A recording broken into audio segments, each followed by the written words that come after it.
El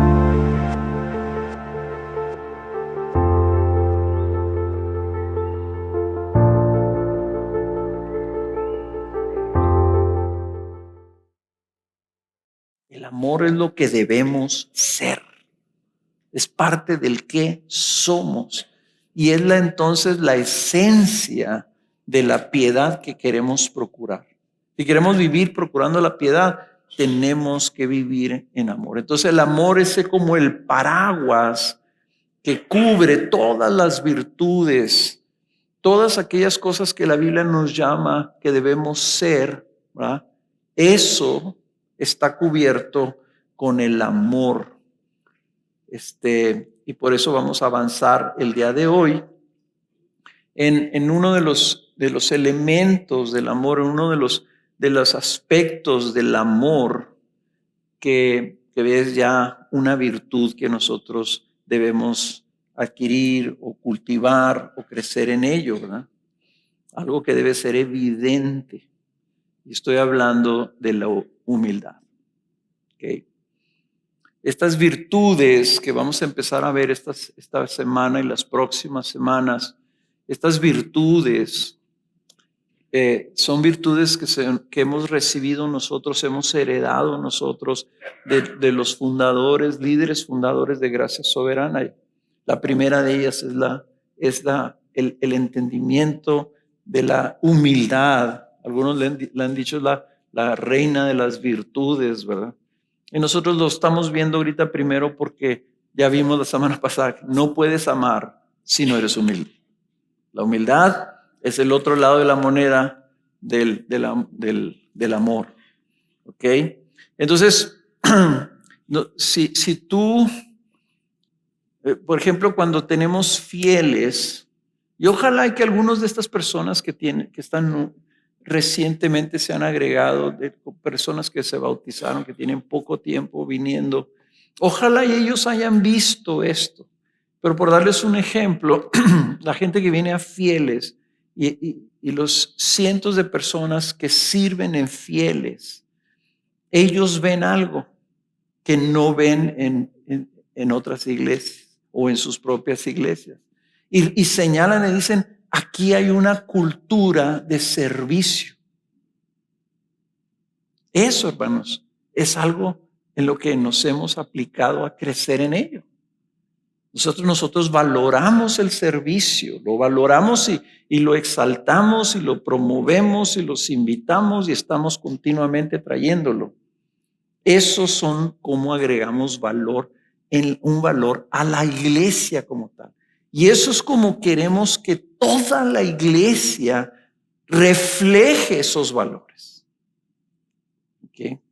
Refleje eventualmente lo que estamos hablando el día de hoy, que va a ser la humildad.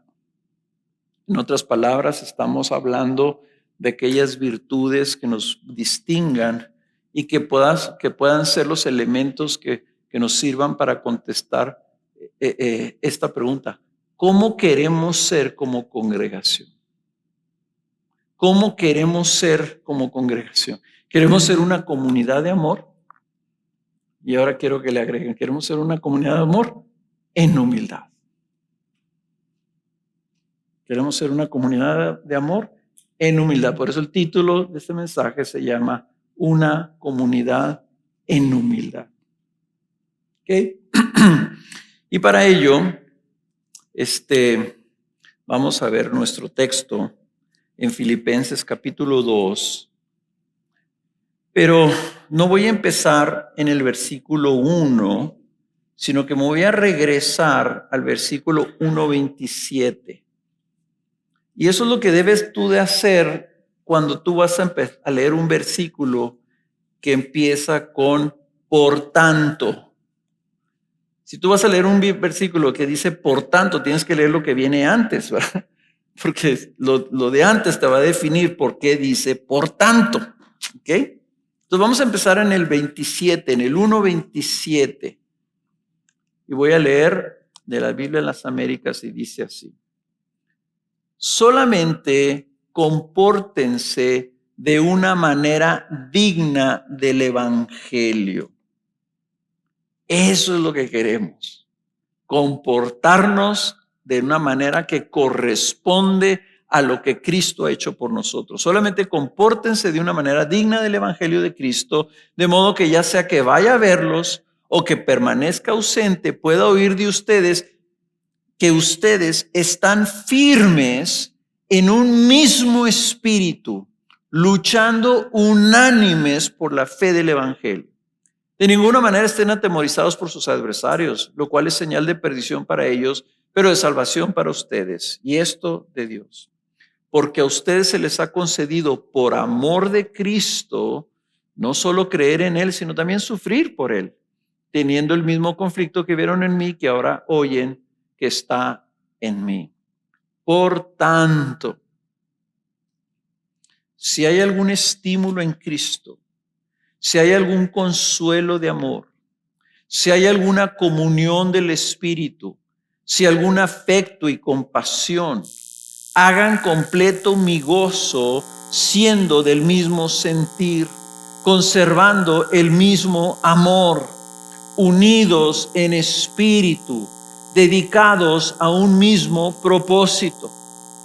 No hagan nada por egoísmo o por vanagloria, sino que con actitud humilde, cada uno de ustedes considere al otro como más importante que a sí mismo, no buscando cada uno sus propios intereses, sino más bien los intereses de los demás. Una de las principales preocupaciones del apóstol Pablo para con las iglesias era precisamente la unidad de la iglesia. Aquí el apóstol les habla con una exhortación, con un imperativo muy fuerte, donde les dice que estén firmes en un mismo espíritu, luchando unánimes por la fe del evangelio. Ese firmes en el mismo espíritu, unánimes, dice.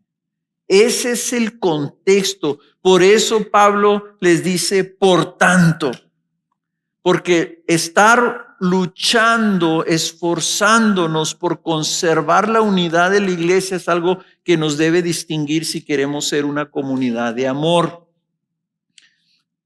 ¿Por qué es tan importante la unidad para Pablo?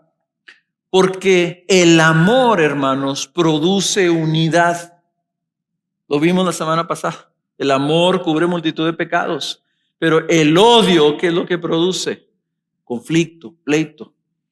La división siempre es el resultado del egoísmo, de la arrogancia, del odio que produce división, produce pleitos, produce conflictos.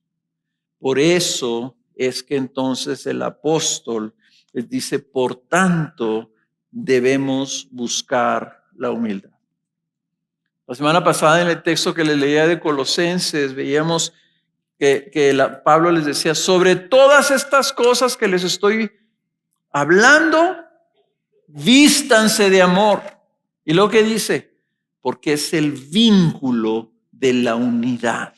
El amor es lo que nos une, el amor es el pegamento que nos mantiene siendo la familia de Dios.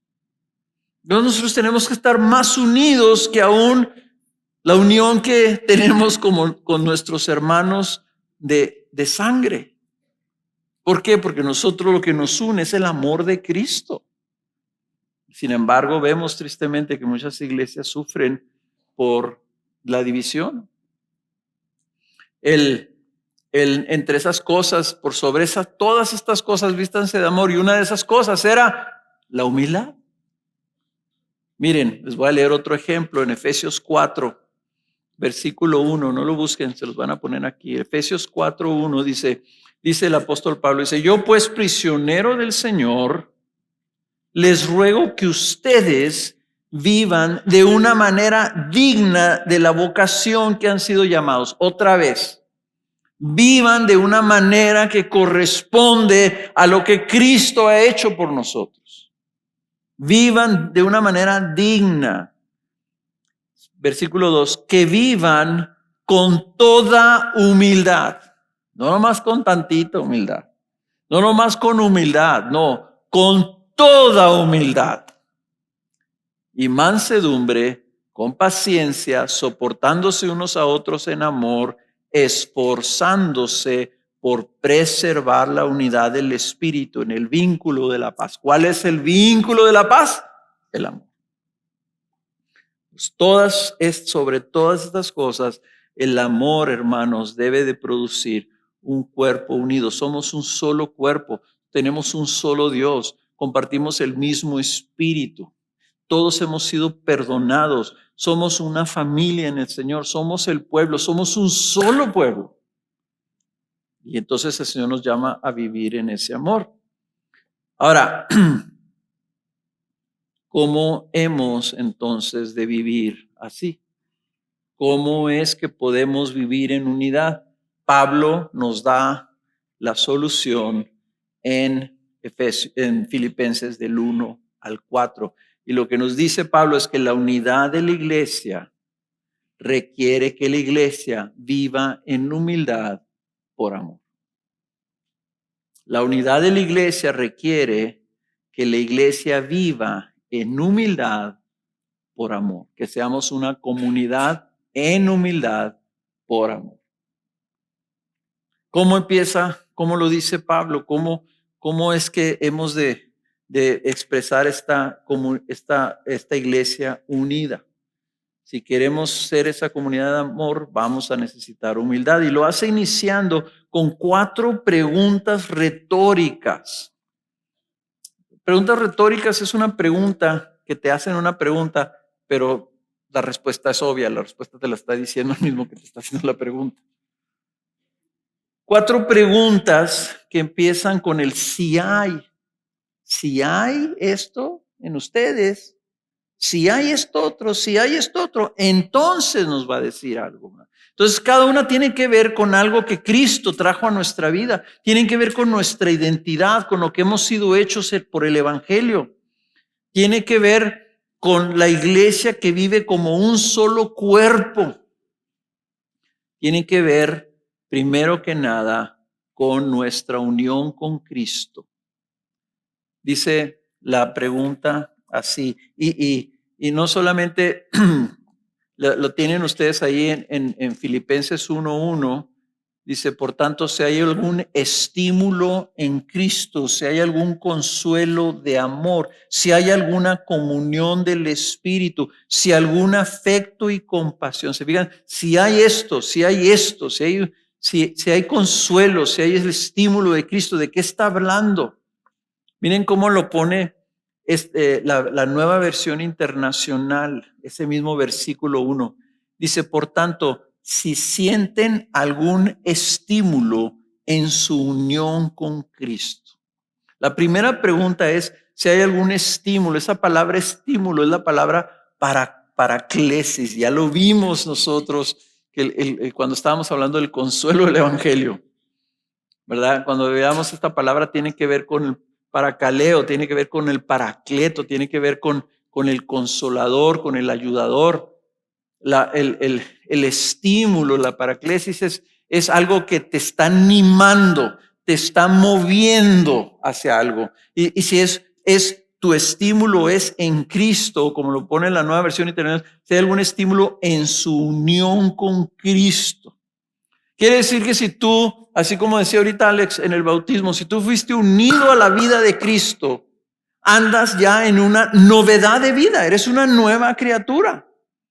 Y en Cristo, al unirte en Cristo, ahora tienes el estímulo de Cristo. Una persona daba en su testimonio y decía, yo ya no soy esclavo del pecado, yo ya tengo a Cristo. Entonces tienes un estímulo, tienes algo que te está jalando para otro lado. Hay un deseo de vivir en unidad, hay un deseo de amar. Ya no quieres vivir como vivías antes. Ese estímulo, dice Pablo, ¿tienes eso?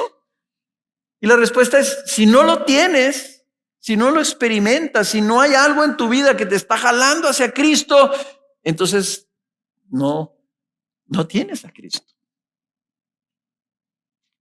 La mayor evidencia de una vida transformada es la presencia de Cristo estimulándonos hacia su voluntad. La segunda pregunta dice si tenemos algún consuelo de amor. Y la Nueva Versión Internacional le agrega la preposición su amor. Si tenemos algún consuelo de amor, se refiere al consuelo del amor de Cristo, el amor que el Evangelio nos revela, lo que cantamos ahorita, el amor de Cristo por su iglesia. Ese amor nos mueve. Fíjense cómo lo pone Pablo en 2 Corintios 5:14. Pues el amor de Cristo nos apremia, nos presiona, nos estimula, nos está moviendo. Habiendo llegado a esta conclusión que uno murió por todos y por consiguiente todos murieron. El versículo 15. Y por todos murió para que los que viven ya no vivan para sí, sino para aquel que murió y resucitó por ellos. Se fijan, el amor de Cristo nos está empujando a algo. Pablo dice, ¿tienes eso? ¿Sientes eso? Hay ese consuelo. La palabra consuelo ahí es, tú estás experimentando el amor de Dios en tu vida, como vimos en los testimonios ahorita. Ahora yo vivo experimentando, ahora tengo esa paz, ahora tengo esa presencia, ahora conozco el amor de Cristo. ¿Ok? La tercera pregunta tiene que ver con nuestra comunión con el Espíritu Santo. ¿Hay alguna comunión con el Espíritu en tu vida? Si es así, ¿verdad? Entonces nuestro Paracletos va a producir su fruto en nuestra vida. El Espíritu Santo va a estar obrando. Si tú estás unido a Cristo, tienes su Espíritu y ese Espíritu va a estar produciendo algo en ti. Y ese Espíritu, recuerden, es el mismo Espíritu que levantó a Cristo de entre los muertos. Romanos 8:11. Es poder de Dios está en tu vida. Por lo tanto, dice Pablo, la cuarta pregunta. Si hay algún afecto y compasión, si tenemos el Espíritu va a dar fruto. Y el primer fruto del Espíritu, ¿cuál es? El amor. ¿Y cuál es uno de los elementos del amor? La compasión. Esa palabra afecto ahí, ¿verdad? Lo que está definiendo qué tipo de compasión es una compasión entrañable. El afecto es algo que está adentro de nosotros. Es que se te mueve las vísceras del vientre, o sea, es algo que tienes en el vientre, estás sintiendo una ternura por una persona y entonces produce compasión. La compasión es uno de los elementos esenciales del amor al prójimo. Y ya lo vimos cuando describimos, ¿verdad? Cuando Pablo nos describe en 1 Corintios 13 lo que es el amor. Entonces, si tenemos a Cristo y hemos recibido las promesas de vida en Cristo, si tenemos el Espíritu de Cristo, entonces Pablo está apelando que respondamos a eso buscando vivir en unidad. Versículo 2. Hagan completo mi gozo siendo del mismo sentir. Noten todas las veces que repite mismo. Conservando el mismo amor. Unidos en espíritu, dedicados a un mismo propósito. Yo siempre he dicho que cuando hablamos de unidad, cuando hablamos de comunidad, se fijan que comunidad es la unión de dos palabras, que es un prefijo que significa todos, unidad, unidad. Somos un grupo de personas unidos, ¿ok? Esta es la definición de lo que es una comunidad. Personas que son del mismo sentir, que tienen el mismo amor, que están unidos en un mismo espíritu y están dedicados a un mismo propósito. Esa es la unidad de la iglesia. La Nueva Versión Internacional lo pone como un mismo parecer, mismo amor, unidos en alma y pensamiento. Y lo que tiene esta comunidad, ¿verdad? Está unida en un mismo sentir, tienen la misma alma, esa misma alma, unidos en espíritu. ¿Cuál queremos nosotros que sea el espíritu de esta iglesia? Mi papá usaba una palabra que medio rarona, ¿verdad? Pero decía, ¿cuál es la mística que se siente aquí? ¿Cuál es la cultura que es percibible, que es tangible aquí? ¿Cuál es nuestro espíritu? ¿Verdad? Y se fijan, está espíritu con chiquita, minúscula, perdón, chiquita. Es que así le dicen a los niños, ¿con E chiquita o con E grandota? Para que me entiendan algunos aquí. ¿Cuál es el espíritu que debe de unirnos, hermanos? ¿Saben cuál es? El mismo amor. Pero las otras dos tienen que ver cómo pensamos. Tenemos que tener la misma mente, ¿ok? Tenemos que tener la misma mente. Es una exhortación, ¿verdad? A una comunidad unida en pensamiento. ¿Y cómo podemos procurar tener el mismo sentir, el mismo parecer? ¿Qué se requiere para que podamos nosotros vivir de común acuerdo? Ustedes ya se dieron cuenta que esto es una comunidad compuesta de personas bien diferentes. Aquí hay de todo. Para empezar, de todas las edades. Tenemos gente que tiene 85 años y no es que más. Y chavitos, recién nacidos. Todas las generaciones están representadas. Hay nuevos papás que están teniendo bebés y van a presentar sus bebés. Y ya vemos abuelos y algunos de ustedes aquí que ya son bisabuelos. Tenemos gente de todos los perfiles socioeconómicos, de todos los niveles educativos. Tenemos personas de diferentes partes del país.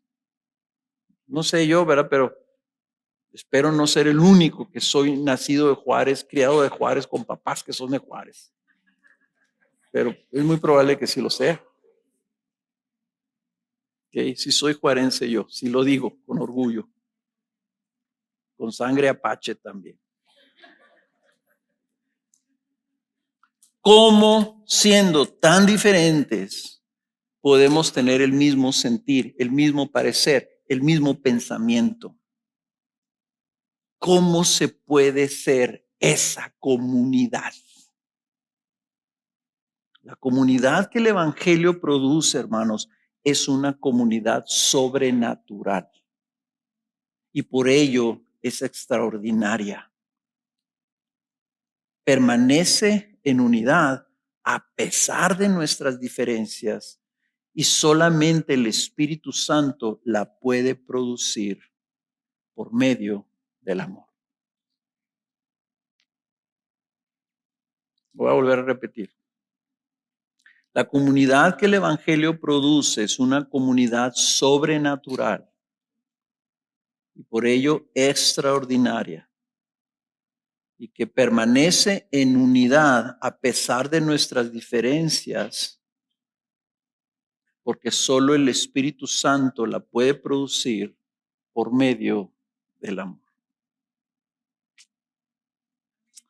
Entonces Pablo nos da la clave para alcanzar esa realidad. Y lo que se requiere es que todos vivamos de cierta manera, que haya en todos la misma convicción de vivir procurando la piedad, procurando ser como Cristo, creciendo en Cristo semejanza y en humildad. Versículo 3.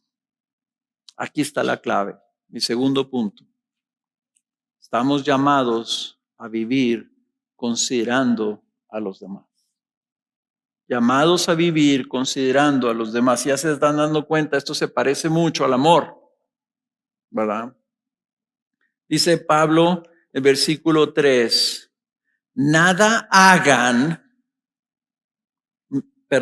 hagan nada por egoísmo o por vanagloria, sino que con actitud humilde cada uno de ustedes considere al otro como más importante que a sí mismo, no buscando cada uno sus propios intereses, sino más bien los intereses de los demás. Pablo está exhortando a la humildad, pero lo hace primero diciéndoles lo que no es la humildad, de lo que no debemos hacer. Y esto es presentando estas dos palabritas. Dice que no hagamos nada por egoísmo o por vanagloria. La palabra que se traduce aquí en nuestra Biblia como egoísmo significa esto. Fíjense qué curiosa palabra. Significa principalmente una intriga con fines de autopromoción. Esa palabra se usa para describir la maquinación de un político que con bajeza siembra discordia de una manera ilegítima y contenciosa para lograr su beneficio político. Eso sería para mí, eso sería como yo describiría lo que es esta intriga con fines de autopromoción. La maquinación de un político que con bajeza siembra discordia de una manera ilegítima y contenciosa para lograr su beneficio político. Por eso es que esta misma palabra en otras traducciones se traduce como contienda. Si ustedes tienen la Biblia Reina Valera, dice: nada hagáis por contienda. Algunas Biblias, no sé si la Biblia de las Américas lo traduce como ambición personal, porque es la misma palabra que aparece ahí en el mismo libro. Si ustedes se regresan ahí en su Biblia al versículo 1:17, la traduce ahí como ambición personal, es la misma palabra. Okay, también Santiago 3:14 nos dice que esto es un producto, que es algo satánico. Esta misma palabra, por ejemplo, en Gálatas 5:20 se traduce como rivalidades. Ok, entonces nos está diciendo algo que está en nosotros, que nos lleva a pelear, a ponernos como rivales tú contra mí, ¿verdad? A dividirnos entre nosotros y ustedes, ¿verdad? He escuchado yo a veces una frase como esta: es que ustedes los pastores. Te fijas que cuando dices así, ya estás diciendo, ustedes están allá y nosotros estamos acá. Eso es egoísmo. Es una manera de pensar que te lleva a querer defender, a querer contender tu punto de vista al grado de separarte de los demás. Cuando tú ya estás en esa contención, ¿verdad? Ustedes, yo, tú, yo, es que yo pienso diferente, es que tú no sabes, es que tú no estoy de acuerdo contigo. Cuando tú estás así, estás contendiendo, hay una rivalidad y hay una ambición en tu corazón, que dice la Biblia en Santiago: cuando tú estás así, dice, ¿de dónde vienen los pleitos entre ustedes? ¿Acaso no es por su misma ambición personal, que quieres algo y no lo obtienes y por lo tanto peleas para obtener lo que tú quieres? ¿De dónde sale eso, hermanos? De la carne. Exactamente, sale del corazón. La segunda palabra, la actitud negativa que Pablo agrega, es la palabra vanagloria. ¿Okay? Y la vanagloria es una alta estima de nosotros mismos, pero vana. ¿Okay? Si yo fuera Alberto Einstein, yo les dijera, ¿saben qué? Yo soy muy inteligente. Si yo fuera Alberto Einstein, lo podría decir y no sería vanagloria, Sería la verdad. El problema de la vanagloria es cuando tú estás diciendo, yo soy bien inteligente y no lo eres. Como algunos que dicen, yo soy, como oímos que cómo te dijo el niño del, sí, Priscila fue y visitó a sus exalumnos y un niño le dijo, maestra, ahora me dicen papi chulo.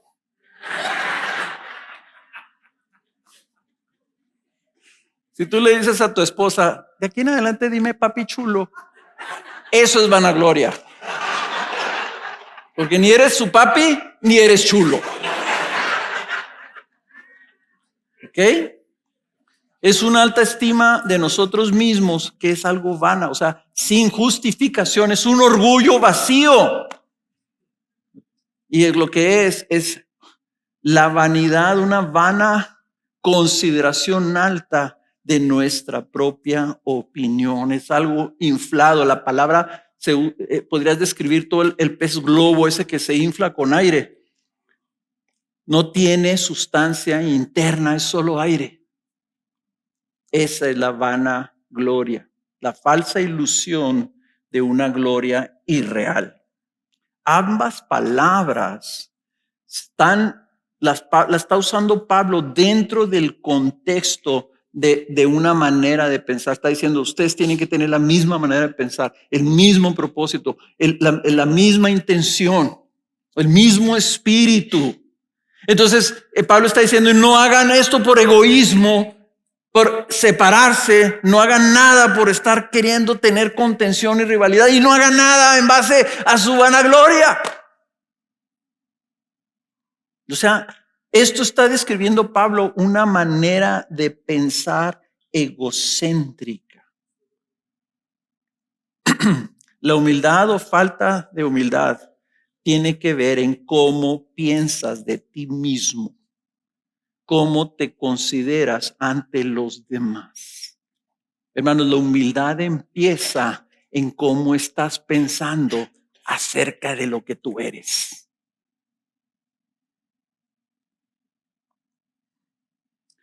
Les van a poner esta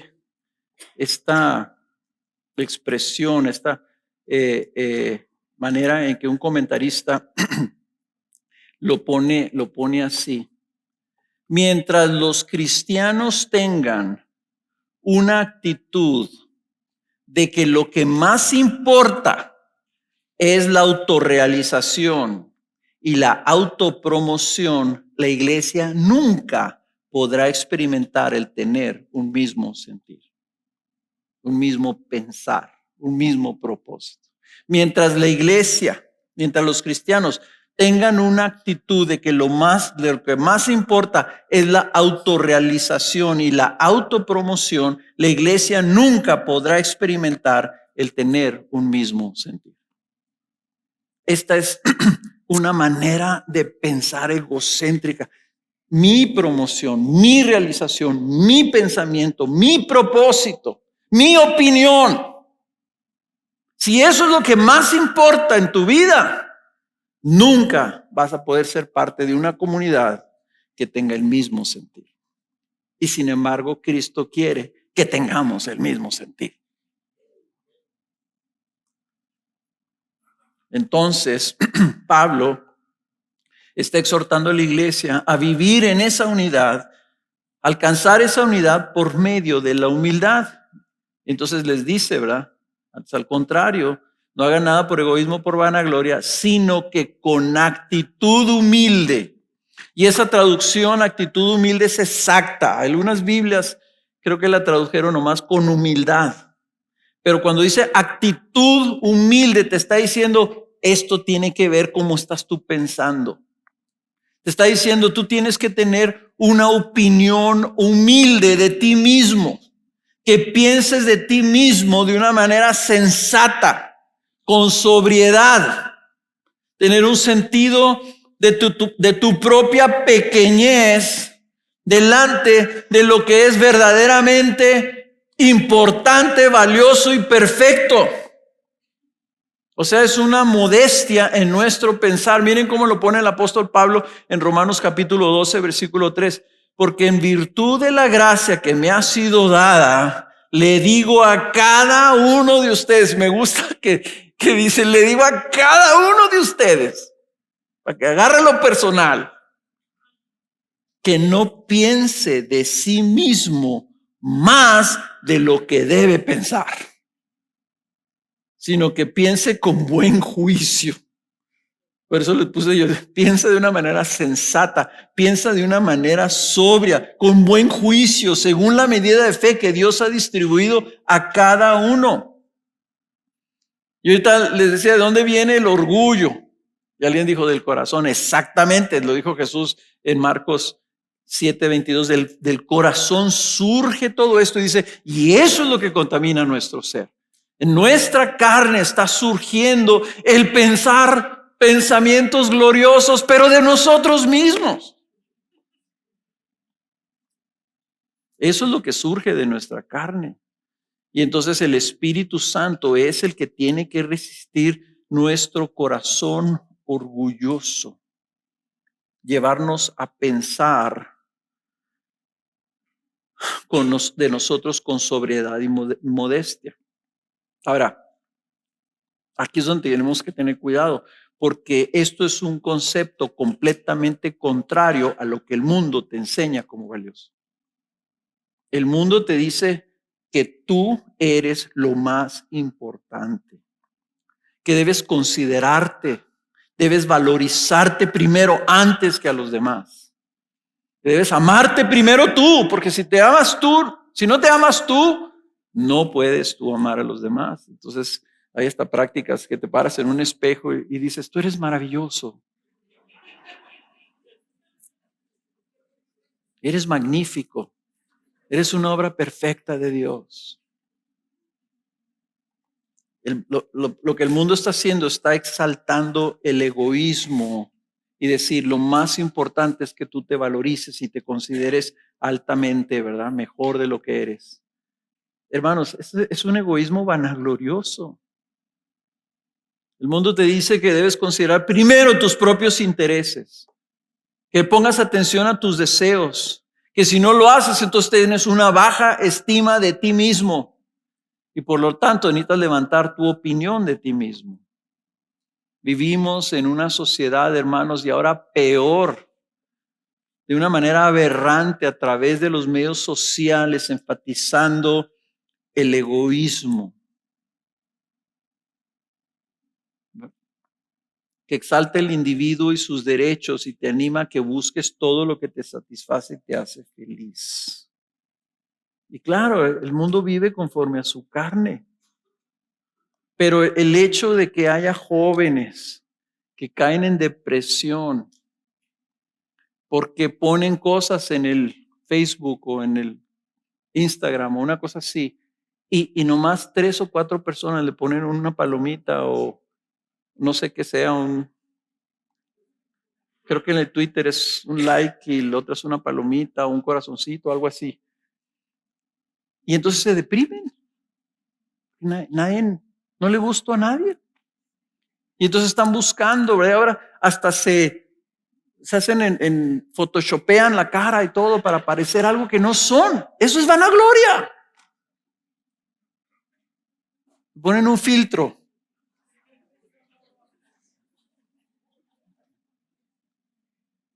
Espero que me estén poniendo un filtro a mí también ahorita en el video.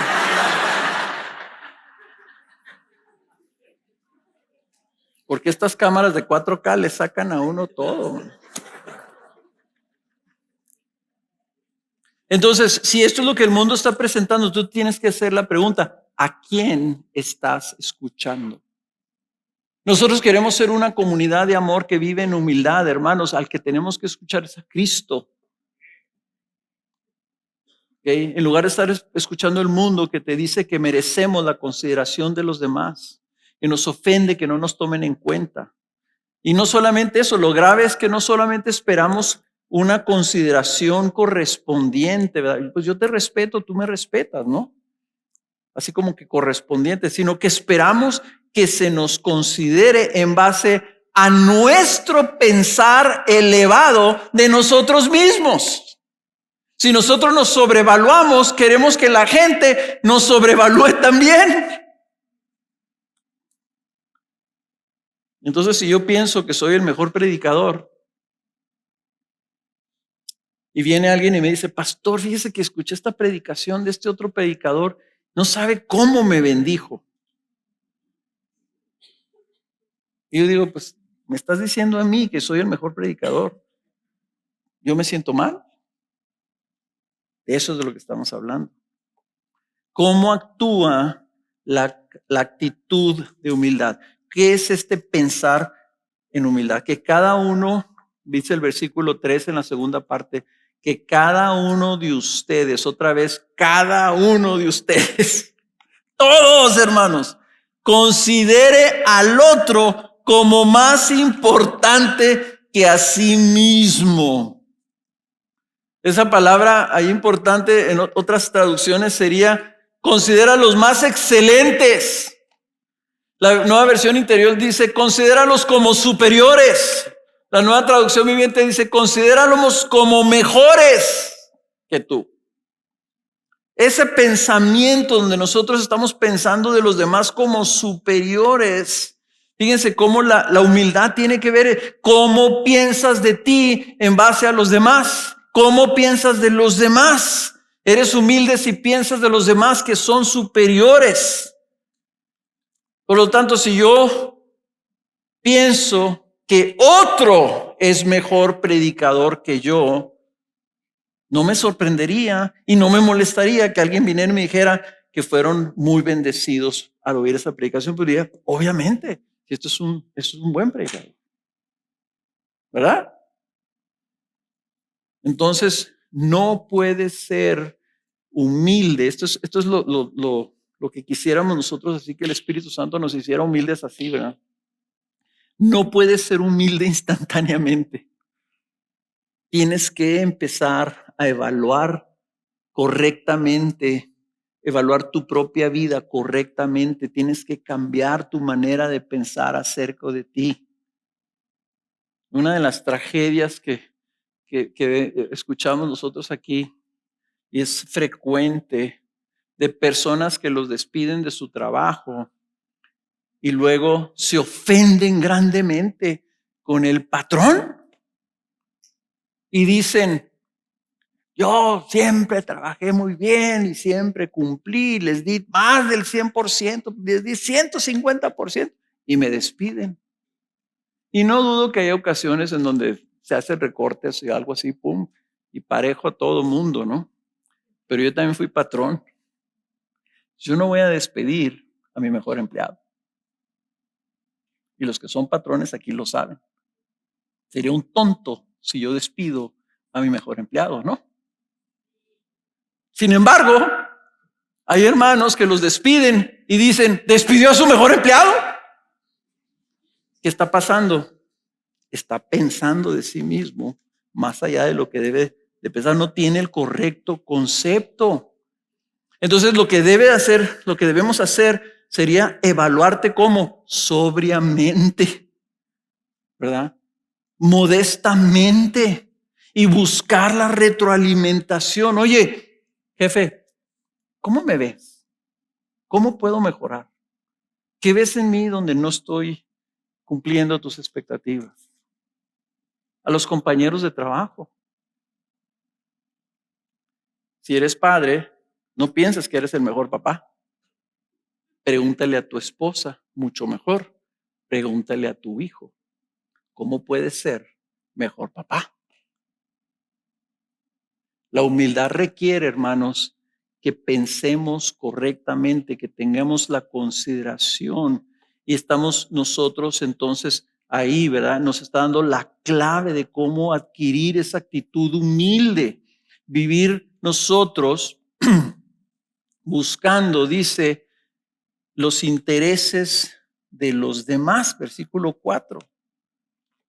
Dice, no buscando, y aquí le pueden agregar ustedes la palabra, no solo buscando cada uno sus propios intereses, aunque esa palabra solo no está ahí, pero la palabra que sí está es la palabra también, ¿verdad? O además, dice, no buscando cada uno sus propios intereses, sino más bien los intereses de los demás. Ahí hay una palabra que Pablo le inserta, que es la palabra también, sino más bien la de los demás, sino más bien también los intereses de los demás. Este llamado es a considerar al otro como más importante y buscar los intereses de los demás. Eso es una descripción del amor. Es ponerle atención a los demás antes de nuestros propios intereses. Es todo lo contrario a ser desconsiderado de los demás. El egoísmo es precisamente vivir sin considerar a los demás, como si el mundo girara a nuestro alrededor. El simple hecho de ver a la otra persona. Esto se los he compartido como algo donde empezar si tú eres una persona muy temerosa y no te atreves a hablarle a alguien de Cristo. Haz esta práctica. Todas las personas que te topes en la banqueta, las personas cuando vas al súper, todas las personas que te topes, el parquero del súper, etcétera, salúdalos. Y esa es una disciplina que te ayuda a estar atento a los demás. Esa es mi bronca, porque yo siempre estoy muy preocupado, estoy más atento de lo que tengo que hacer, de lo que estoy pensando, el siguiente mensaje, o de algo que traigo en mente, o voy a hacer esto y esto y eso otro. Y siempre estoy pensando ensimismado y no pongo atención a los demás. Y he tratado de hacerlo con base a toda persona con la que yo me cruce, saludarlo. ¿Qué huele? ¿Qué tal? ¿Qué tal? Buenos días. ¿Cómo está? Porque si no lo hacemos, hermanos, nunca podemos crecer, nunca podemos llegar a considerar los intereses de los demás. Y para empezar, no nos importan los demás. ¿Verdad? Entonces, hermano, una persona humilde es alguien que está atento a los demás, que está pensando, como vimos la semana antepasada, ¿verdad? Esto que yo voy a hacer, ¿cómo va a afectar a los demás? ¿Cuáles van a ser las consecuencias para los demás de esta decisión o de estas acciones que voy a tomar? La actitud humilde, hermanos, empieza con tú estar pensando en los demás como más importantes, como superiores, como mejores, como aquellos dignos de tu consideración. Considera significa piensa. Velos. Ve a tus hermanos. No puede ser que alguien pase por una persona que esté llorando y no acercarse. ¿Le puedo servir en algo? ¿Le puedo ayudar? ¿Qué le pasa? Y sin embargo, vimos en la parábola del buen samaritano, eso es lo que hacemos los religiosos. Entonces la humildad, hermanos, es eso. Ahora, Pablo no se queda ahí, sino que continúa diciéndonos esa actitud, quién la tuvo. Y entonces esto es nuestra motivación. Este es nuestro ejemplo. Esto es donde dijo Cristo, aprended de mí, que soy manso y humilde, aprendan de mí. Haya pues en ustedes, versículo 2:5, esta actitud que hubo también en Cristo Jesús, el cual, aunque existía en forma de Dios, no consideró el ser igual a Dios como algo a que aferrarse, sino que se despojó a sí mismo, tomando forma de siervo, haciéndose semejante a los hombres y hallándose en forma de hombre, se humilló él mismo, haciéndose obediente hasta la muerte y muerte de cruz. Pablo nos ilustra y nos motiva a tener esa actitud de humildad como la actitud que tuvo Cristo. Una actitud donde dice que no consideró su realidad, no consideró el ser como Dios, no consideró el tener la gloria, no pensó, estoy en la gloria soy Dios y puedo hacer todo lo que yo quiera. Él no consideró eso como algo a qué aferrarse, sino que estuvo dispuesto a dejar esa posición de gloria y de honor. Se despojó a sí mismo de sus prerrogativas como Dios y tomó forma de siervo, de una criatura. Tomó la forma de algo que él mismo había creado con el Padre y el Espíritu Santo en el inicio de todas las cosas. Y se hizo semejante a los hombres en debilidad.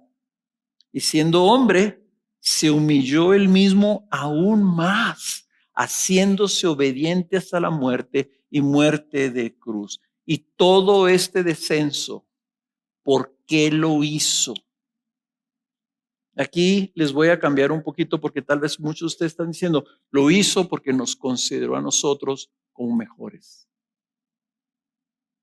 ¿A quién es el único que Cristo podía haber considerado como superior, puesto que Él era el superior? A su Padre. Cristo consideró la gloria y el amor de su Padre por su creación como superior que su propia gloria y bienestar. Cristo se humilló ante el Padre y se humilló despojándose de su gloria para venir a salvar al hombre. El libro de Hebreos nos dice, ¿verdad?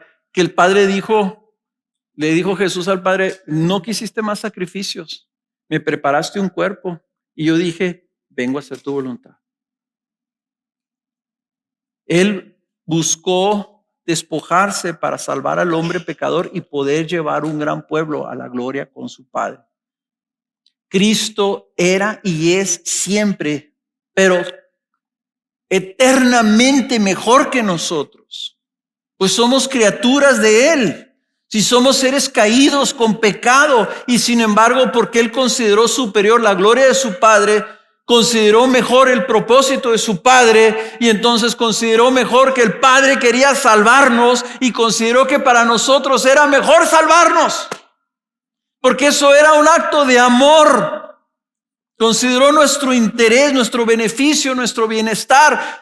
Y dijo, no es aceptable para el Padre que estos mueran irremediablemente. Yo voy, yo dejo, yo me humillo por ellos, porque yo considero el propósito de mi Padre superior. Y se despojó. La humildad que Cristo quiere que aprendamos de Él es la humildad de Getsemaní.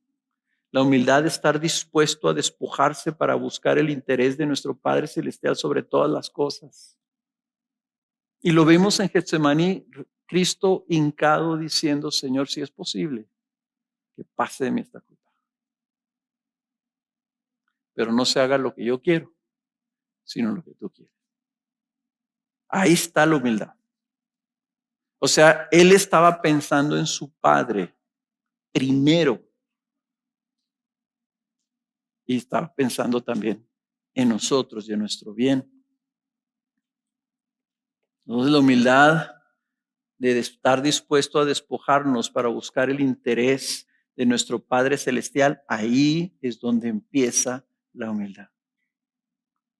Ahí es donde tú cultivas una actitud humilde, cultivando una actitud humilde delante de Dios. Una humildad semejante a la de Cristo. No podemos ser humildes ante los demás si no somos humildes delante de Dios.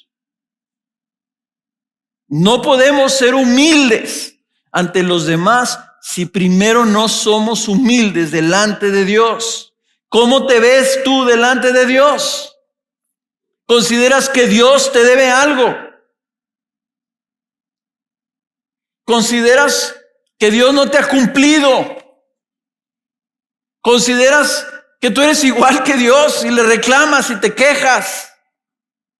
¿Cómo estás tú? Estás viviendo diciendo, Señor, pero no se haga lo que yo quiero, sino lo que quieres tú. No podemos ser humildes si nosotros decimos, sí, Señor, hágase tu voluntad, y luego vamos y hacemos nuestra voluntad. No podemos decir, Señor, hágase tu voluntad, y luego vamos y nos peleamos con la esposa. Esa no es la voluntad de Dios. Pues no dice que quieres que se haga su voluntad. No podemos ser humildes si no somos humildes con Dios. Entonces, aplicando esto, lo que es la humildad, hasta esta pregunta: ¿vivo considerando los intereses de mi Padre Celestial por encima de los míos? Ahí empieza la humildad. Entonces, hermanos, volviendo a la preocupación de Pablo por la unidad de la iglesia. Pablo empezó esto hablando de la unidad. ¿Qué es lo que nos divide? ¿Qué nos puede dividir como comunidad? Pues la respuesta es que no vivamos en amor como hermanos y que no vivamos en humildad. La aplicación, si tenemos que ser humildes delante de Dios, ahora bájalo un poquito a ver los intereses de la iglesia. ¿Estás buscando en la iglesia tus propios intereses o los intereses del Señor para esta iglesia? Miren, no dudo que haya personas en toda esta congregación que tienen un disgusto con la iglesia, que tienen un disgusto hasta con los pastores.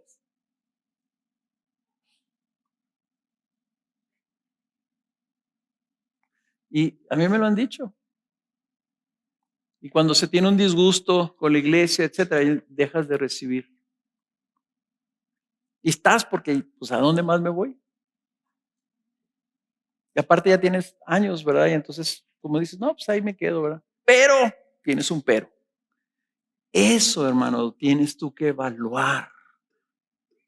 Lo tienes tú que evaluar. ¿Qué está pasando? ¿Estás sometido al Señor buscando, Señor, yo vengo a usar tus intereses, no los míos?